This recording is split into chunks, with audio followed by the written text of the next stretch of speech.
Hello, good morning. कशा आहात सगळेजण? सगळ्यांना श्री स्वामी समर्थ, शुभ सकाळ. यावेळी टाईम सांगितलं तर सकाळचे 9:30 वाजत आहेत आणि बघू शकता आमचे छोटे राजकुमार आलेले आहेत. म्हणजे अगोदर तर मला माहिती नव्हतं. सकाळी दीपकचा फोन आला तेव्हा माहिती झालं की दिनेश येत आहे, उदगीरला आलेला आहे आणि आता फायनली घरी आलेले. म्हणजे मुलं आल्यानंतर खूप छान वाटतं ना, म्हणजे एक वेगळाच आनंद असतो आपल्याला. आणि दिनेशची तब्येत बघू शकता यावेळेस खूपच खराब झालेला आहे, म्हणजे खूपच रोड झालेला आहे दिनेश. तेच म्हणत आहे वेळेत जेवण खाणं होतं की नाही. तेच म्हणत आहे दिनेश की आता वेळेत जेवण झालेलं नाही यावेळेस, म्हणजे धावपळ खूप झाली मम्मी. त्यामुळे म्हणजे चेंज केलेलं आहे. जिथं अगोदर होते साताऱ्याला, आता साताऱ्याला गेलेले नाही, दुसऱ्या ठिकाणी आहेत. त्यामुळे थोडीशी धावपळ झालेली आहे आणि बघू शकता याची हालत कशी झालेली आहे. पूर्ण अवस्थाच बिघडून गेलेली आहे दिनेशची. तर तेच म्हणत आहे मी पुणं बिणं सगळं सोड आणि ये इकडंच. म्हणलं आता इथंच काहीतरी करूया आपण. तसं तर कॉलेजमध्ये ॲडमिशन आहे, तर कॉलेज करत करत इथंच गॅरेजमध्ये जर केला तरी चालेल. पण डोळ्याच्या आड मुलं असली आणि त्यांना वेळ जेवण जर भेटत नसलं तर मग आपलं तिकडे ध्यान लागून राहतं. मला तरी टेन्शन खूप येतं. तर आल्यानंतर अगोदर दिनेशनं ब्रश करून घेतलं, फ्रेश झालेला आहे आणि अगोदर दिनेशला जेवायला वाढत आहे. आणि मी आज पाणी वगैरे भरलेलं नव्हतं, अगोदर स्वयंपाक केला. आता पाण्यासाठी इकडे हांडा लावलेला आहे मी बोट चालू करून. आणि आज छोल्याची भाजी बनलेली, खूप छान टेस्टी भाजी बनलेली आहे. तर दिनेशला इकडे जेवायला वाढलेले आहे अगोदर. मी म्हणले याची अवस्था बघून तू अगोदर जेवण कर, कारण जेवण करून किती दिवस झालेले आहे असं वाटत आहे त्याला बघितल्यानंतर. तिकडे जेवायला वाढलेलं आहे, त्याला ताक पण करत आहे, म्हणजे ताक बनवलेलं नाही.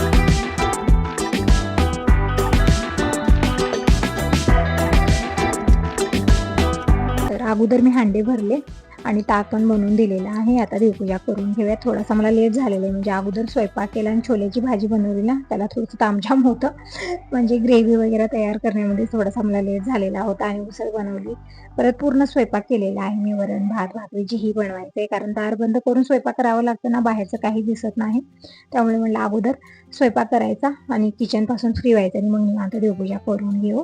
तर इकडे ताक बनवत आहे. म्हणत आहे दिनेश ताक थोडंसं आंबट लागत आहे, तर दही कालचं आहे त्यामुळे थोडंसं आंबट लागत आहे. तर यामध्ये मी थोडीशी साय आणि दूध टाकलेलं आहे आणि सगळं दही टाकलं आणि रवीनं हलवून घेऊ. थोडंसं थंड पाणी टाकलं, एकदम टेस्टी ताक लागतं. जेव्हा हे दही आंबट होतं ना, त्यामध्ये थोडंसं दूध आणि साय टाकायची, खूप छान टेस्टी ताक बनून तयार होतं. तर इकडे थोडंसं थंड पाणी टाकलेलं आहे मी. छान असं थंड थंड ताक प्यायला छान लागतं. तर दिनेशला ताक दिलेलं आहे आणि देव उचलून मी किचनवरती ठेवलेले आहेत. आता देवांना स्नान घालू.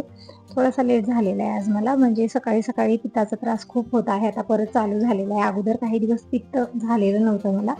आता कशात काय फरक पडला काय माहिती, खाण्यात पिण्यात खूप त्रास होत आहे. सकाळी सकाळी डोकं दुखणं, अंग दुखणं, कुणाला बोलावंसं वाटत नाही, इतका त्रास होतो. तर दिनेशचं जेवण झाल्यानंतर तो बाहेर गेलेला होता आणि आता जायचं आहे दिनेशला कॉलेजला हाल तिकीट आणण्यासाठी. उद्या पेपर आहे दिनेशचा. तर उद्या रविवार आहे, पण रविवारचाच पेपर ठेवलेला आहे. त्यामुळे दिनेश खूप घाईगडबडीत आला, म्हणजे मला पण सांगितलेलं नाही ना, बॅग आणलेला आहे ना, कुठला पसारा आणलेला आहे. फक्त एक बॅग घेऊन आलेला आहे छोटी.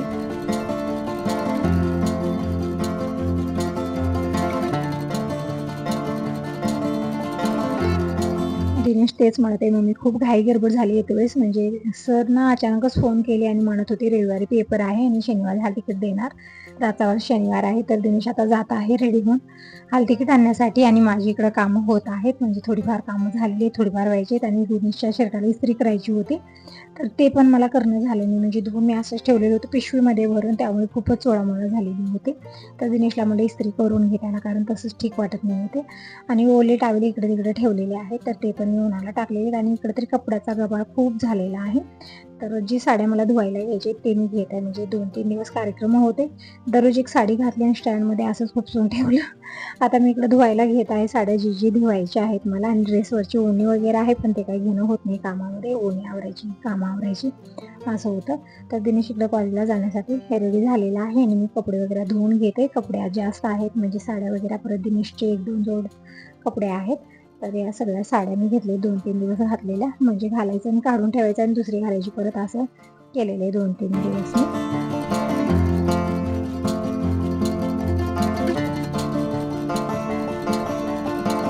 तर अगोदर तर इकडे मी निरमा काढून घेतलेला आहे, म्हणजे ह्या मशीनचाच निरमा आहे. ते मी आता कपडे हाताने धुणार आहे, तरी पण मी हेच निरमा जे आहे ना, म्हणजे डिटर्जंट पावडर, हेच मी यूज करत असते. म्हणजे मशीनला पण चालेल आणि आपल्याला हाताने धुवायचं असलं तरी पण चालेल. इकडे सगळे निरमा काढून अगोदर कपडे मी भिजत घालत आहे आणि थोड्या वेळाने धुवायला घेणार आहे. सगळं धुणार आहे, म्हणजे थोडंसं भिजले जाते. साड्या तसं भिजवायची जास्त गरज नाही आहे, पण यांचे कपडे असतात ना गॅरेजचे ग्रीस वगैरे लागलेले असतं, त्यामुळे एक अर्धा तास भिजले ना खूप लवकर स्वच्छ निघतात, जास्त वेळ लागत नाही. आणि बाहेर मांजर आलेला आहे, सारखा आरडाओरडा सुरू होता त्याचा.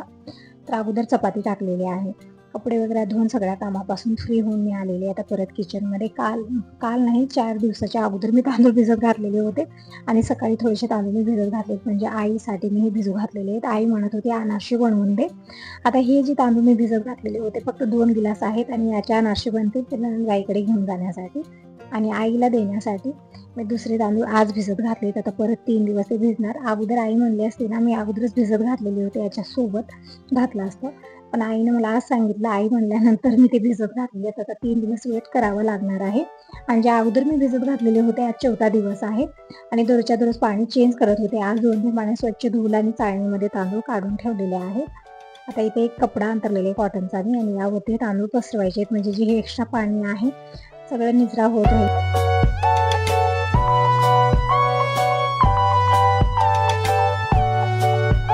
5 ते 10 मिनिट अशाच पद्धतीने पसरवून मी ठेवलेला आहे आणि थोड्या वेळामध्ये तांदूळ दळण्यासाठी तयार होतील. खूप छान खुसखुशीत असे अनारसे पण तयार होतात. आणि इकडे आमचे छोटे राजकुमार झोपलेले आहेत बघू शकता. म्हणजे केव्हापासून मी आवाज दिला पण म्हणत होता रात्री जागरण झालेलं आहे, म्हणजे रात्री प्रवास केल्याने ट्रेननं आलेला आहे. तो म्हणत होता मम्मी शीटच भेटली नाही, बसण्यासाठी जागा भेटलेला नाही आहे, तर रात्रभर जागरण झालेलं आहे, त्यामुळे जेवण झाल्यानंतर निवांत झोपलेला आहे तो. आता टाईम सांगितलं इव्हनिंगचे 5 वाजले. तर दिनेशला मी 2-3 वेळा आवाज दिला, कारण गाडी पण इथंच ठेवलेली आहे, परत किराणा पण आणायचा आहे आणि ही ती छोटी छोटी कामं आहे जी दिनेशला करायचे योग्य आहे. तेच म्हणत आहे की उठ आणि ती कामावर, कारण दिनेश परत 2-3 दिवसात जाणार आहे. तर मला किराणा आणून द्या आता, म्हणजे 12-1ला झोपलेला आहे तो. हाल तिकीट घेऊन आला आणि झोपलेला आल्यापासून तर 2-4 तास झाले झोपलेला आहे दिनेश. तर 2-3 वेळा आवाज दिला त्याला. एक वेळा झोपला ना लवकर जाग येत नाही त्याला. तर इकडे मी आठवण करून करून लिस्ट घालत आहे की काय काय आणायचं आहे, म्हणजे छोट्या मोठ्या गोष्टी असतात आणि विसरून जाते, म्हणून मी जेव्हाही आठवण येते त्यावेळेस लिहून ठेवत असते की घरी काय काय पाहिजे. कारण दिनेशच्या पप्पांचं तर असं आहे ना, इतकी घाई असते त्यांना की त्या दुकानात जाऊन थांबतात आणि मग फोन लावतात की तुला काय पाहिजे, पटकन सांग पटकन सांग. कसं आठवण येणार, त्यावेळेस आठवत नाही की काय काय पाहिजे मला, म्हणून मी लिस्ट घालून ठेवत असते, म्हणजे सांगण्यासाठी रेडीच असते. तर इकडे तांदूळ पण 5-10 मिनिट छान हडकलेले आहेत. आता मी मिक्सरच्या भांड्यामध्ये घेतलं आणि दळून घेऊया. तर इकडे बंद चालू करत करत मी तांदूळ वाटून घेतलेले आहेत, म्हणजे ओले असतात ना अगोदर, आणि जसं थोडंसं वाटलं ना एकदम कोरडं होतं हे आणि छान वाटलं जातं. तर इकडे चाळणी घेतलेली आहे, आता छान चाळून घेऊया. अगोदर म्हणजे 2 बॅचमध्ये तांदूळ वाटले, जास्त भिजत घातले नाही मी, छोट्या गिलासानं फक्त 2 गिलास तांदूळ भिजत घातलेले होते. तर सगळे तांदूळ मी इकडे 2 बॅचमध्ये वाटून घेतलेले आहेत आणि चाळणीमध्ये छान चाळून, आणि जे उरलेले तांदूळ असतात ना चाळणीमध्ये राहिलेले ते पण अशाच पद्धतीने वाटून घ्यायचं आहे. म्हणजे 2-3 वेळा मी वाटून घेतलं आणि चाळून घेतलेलं आहे. म्हणजे शेवटचं थोडंसं राहतं ना रवाळ ते यामध्ये मिक्स करायचं नाही आहे, नाहीतर या सगळींना जी ही मेहनत आपण घेतलेली आहे सगळी बेकार होईल. सगळं दंड जायला आपण हे सगळं केलेलं. तांदूळ इतके दिवस भिजू घातलं, परत तिथं वाटलं, चाळणी केलं, तर शेवटचे तांदूळ वेगळे ठेवायचे, जे थोडेफार होतात ना चाळणीमध्ये रवाळ ते पीठ यामध्ये टाकायचं नाही आहे. तर इकडे सगळे तांदूळ मी थोडे थोडे करून वाटलेले आहेत मिक्सरला आणि छान चाळून घेतलेले, एकदम बारीक असं चाळून घेतलेलं आहे. छोटी चाळणी घ्यायची, जास्त मोठी चाळणी घ्यायची नाही आहे. तर दिनेश उठलेला आहे, चेहरा वगैरे धुवत आहे, म्हणजे फ्रेश होत आहे. त्याला म्हणलं काहीतरी खाऊन घे, म्हणजे डोळ्यातली झोप जाते, पण काही खात पण नाही, त्याची झोप झालेलीच नाही आहे. किती वेळा बोलत पण नाही, म्हणजे झोप झालेली, झोपीतच आहे. आणखीन बघू शकता इथं कसं करत आहे, म्हणजे झोपीत आहे, आणखीन झोप झालेली नाही आहे त्याची, म्हणजे रात्रभर जागरण झालं ना त्यामुळे झोप झालेली नाही आहे. तर म्हणलं काहीतरी खाऊन घे म्हणजे झोप जाईल, कारण आता दिवस मावळलेला आहे, म्हणजे इव्हनिंगची वेळ आहे, आता झोपू नये, परत रात्री पण झोप येणार नाही.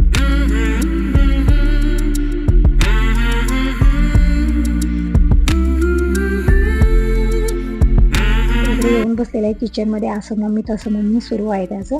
आणि इकडं अनारशाचं पीठ हे सगळं तयार झालेले बघू शकता तुम्ही, एकदम पांढरशुभ्र अनारशाचं पीठ तयार झालेलं आहे. म्हणजे तयारी छान झाली ना त्याचा रिझल्ट पण चांगलाच येतो, एकदम परफेक्ट येतो.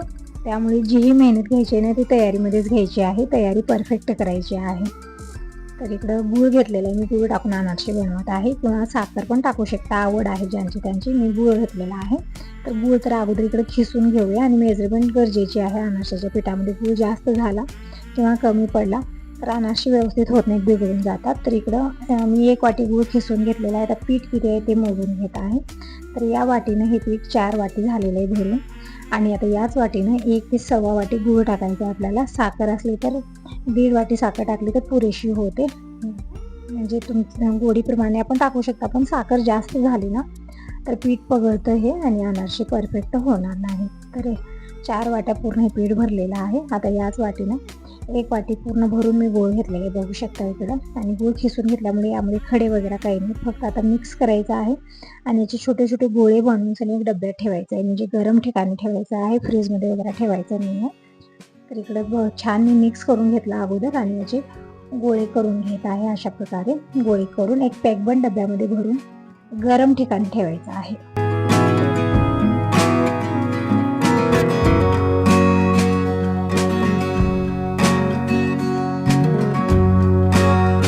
तर आज हे पीठ तयार झालेलं आहे. उद्या अनारसे बनवायला घेणार आहे मी आणि 3-4 दिवस ठेवलं किंवा 15 दिवस ठेवलं ना तरी पण चालतं. पीठ अजिबात खराब होत नाही, एकदम परफेक्ट अनारसे बनून तयार होतात. इकडे बघू शकता सगळे मी गोळे केलेले त्या पिठाचे पूर्ण 4 गोळे बनलेले आहेत आणि इकडे डब्बा घेतलेला आहे, म्हणजे पॅकबंद करून ठेवायचं आहे आपल्याला. आता हे पीठ छान सेट होईल उद्यापर्यंत आणि उद्या अनारसे बनवायला घेणार आहे. खूप छान खुसखुशीत असे अनारसे बनून तयार होतात.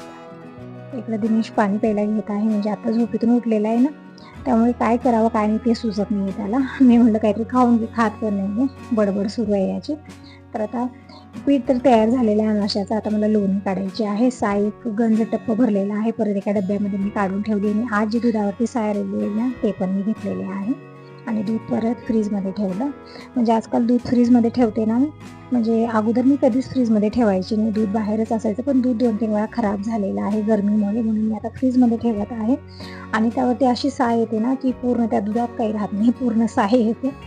तर इकडे साय छान येत आहे आजकाल, म्हणजे 3-4 दिवसामध्येच गंज भरत आहे हे. तर इकडे मला आज लोणी काढून घेऊया. तर इकडे बघू शकता 2 पॅचमध्ये मी पूर्ण लोणी काढून घेतलं आणि एकदम छान यामध्ये पाणी थोडंसंच टाकलेलं आहे, मी थंड पाणी घेतलेलं आहे आणि अगदी मिनिटामध्ये लोणी आलेली, जास्त वेळ लागत नाही आहे. एकदम छान अशी घट्ट लोणी आलेली आहे, बघू शकता पांढरी शुभ्र. आता जे राहिलेली साय आहे ते पण मी घातलेली आहे आणि पाणी टाकून थोडंसं फिरवलं, झटपट लोणी येते, जास्त वेळ लागत नाही आहे.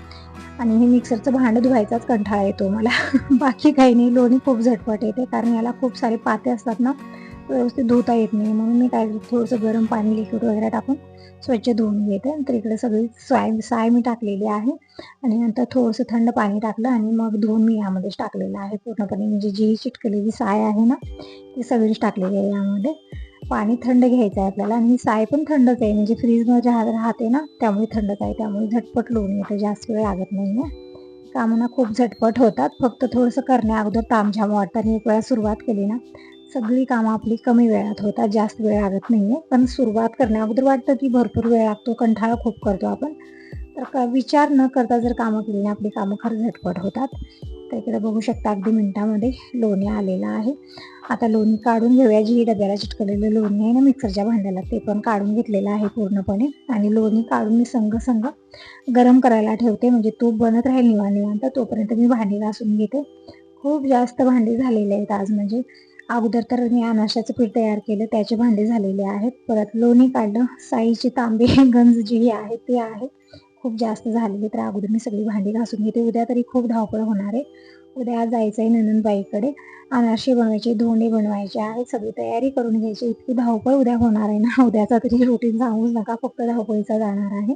जितकं होईल तितकं आजच मी थोडंसं तयारी करून ठेवणार आहे. तर इकडे बघू शकता लोणी मी काढून घेतलेलं आहे पूर्णपणे, जी एक्स्ट्रा ताक आहे ना ते पण मी काढून घेतलेलं आहे आणि हे जे ताक असतं ना ते कुत्र्याला नसता मांजराला टाकत असते मी, मांजर पण येतच असतं ना, नाहीतर फेकून देते, खूप करवटपणा येतो यामध्ये, आंबटपणा नसतो. तर थोडीशी लोणी मी काढून फ्रीजमध्ये ठेवणार आहे, म्हणजे उद्या सँडविच बनणार आहेत आणि त्याच्यासाठी आपल्याला लोणी लागणार आहे, किंवा तूप लावलं तरी पण चालतं, तूप लावून सेकलं तरी पण लोणी आहे तर मी काढून ठेवलेलं आहे. लोणीमध्ये छान सेकले जातात ते. इकडं लोणी मी गरम करायला ठेवलेलं आहे, म्हणजे निवांत हे तूप बनत राहील कमी गॅसवरती. तोपर्यंत सगळी भांडी मी घासून घेतलेली आहे. नंतर मला पुरण घालायचं होतं, म्हणजे दिनेश आलेले आहे ना तर धोंडे बनवायचे आहेत मला. तर पुरण तयार केलेलं आहे, म्हणजे जेव्हा मी पुरणपोळ्या बनवते मी शेअर करते पूर्ण स्वयंपाक, पण आज केलेला नाही कारण आज घाई गडबड पण खूप होते आणि जेव्हा व्हिडिओ बनवत मी कामं करते ना खूप लेट होतो मला, म्हणजे तिथं अर्ध्या तासाचा जागी 1 तास लागतो, म्हणून म्हणलं आज काही शेअर करायचं नाही आहे. तर इकडं बाकीचा तर स्वयंपाक झालेले, फक्त धोंडे बनवायचं मी तुम्हाला शेअर करत आहे. इकडे दिनेसाठी धोंडे बनवत आहेत आज स्पेशल. तर इकडे एक चपाती लाटलेली आहे मोठीने आणि यामधले साचे काढून घेतले वाटीनं आणि पुरण भरून म्हणजे एकदम मस्त असं पुरण शिजलेलं आहे. तर पुरण भरून मी छोटे छोटे धोंडे बनवून घेते आणि तळून घेऊया आणि गरमागरम दिनेशला इकडे धोंडे खायला देते.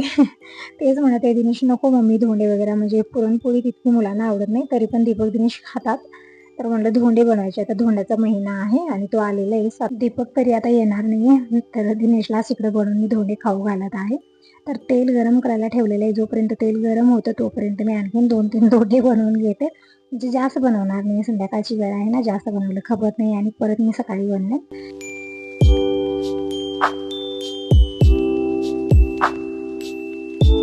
तर तेल छान गरम झालेलं आहे, अलट पलट करत धोंडे मी शेकून घेतलेले छान असं क्रिस्पी होईपर्यंत. आणखीन 2 धोंडे इकडे बनवत आहे, म्हणजे सगळ्यांच्या हिशोबाने इकडे बनलेले आहेत. आणि आता मी पुरणपोळी बनवणार नाही, फक्त धोंडेच देणार आहे, कारण संध्याकाळची वेळ आहे. तर आमटी भात हेच खाईल आणि पुरणपोळी नको म्हणत आहे दिनेश, म्हणून इकडं फक्त धोंडेच बनवले. आणि दिनेश बसलेला इकडे निवांत. तर मला धोंडे खा गरमागरम. तर धोंडे दिलेले दिनेशला आणि बाकीचे तळून घेते. तर तुम्ही सांगा तुम्हाला हा व्हिडिओ कसा वाटला. चांगला वाटला असेल तर व्हिडिओला लाईक करा, सबस्क्राईब करा आणि कमेंट करून नक्की सांगा. Bye bye, take care.